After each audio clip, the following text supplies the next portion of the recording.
আজকে আমরা দেখব কিভাবে করে আমরা আমাদের যে প্রয়োজনীয় মশলাগুলো থাকে, রসুন বাটা, আদা বাটা, জিরা বাটা, সরিষা বাটাগুলোকে আমরা সহজেই ব্যবহার করতে পারি।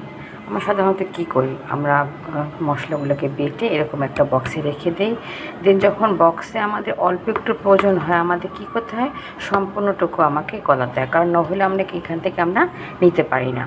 কিন্তু যদি আমরা এগুলোকে এভাবে একটা স্টিলের বক্সে এভাবে করে রেখে দেই, অথবা যদি আমরা এরকম একটা আইসক্রিমের বক্সে রেখে দেই, ডিপে আমরা জমাতে দিই, তারপর যখন আমাদের যেটুকুর প্রয়োজন সেটুকুকে আমরা কী করতে পারি, এভাবে করে উঠালেই কিন্তু এটা উঠে যায়। যে একইভাবে আমরা এটাকে উঠালে কিন্তু কী হচ্ছে, উঠে যাচ্ছে। আমরা এটাকে আমাদের যতটুকু লাগবে ততটুকু কিন্তু আমরা ব্যবহার করতে পারি। যদি আমাদের এইটার একটা লাগে আমরা একটা দিব, যদি আমাদের দুটো লাগে তাহলে কী করতে পারবো, আমরা দুটোই ব্যবহার করতে পারবো।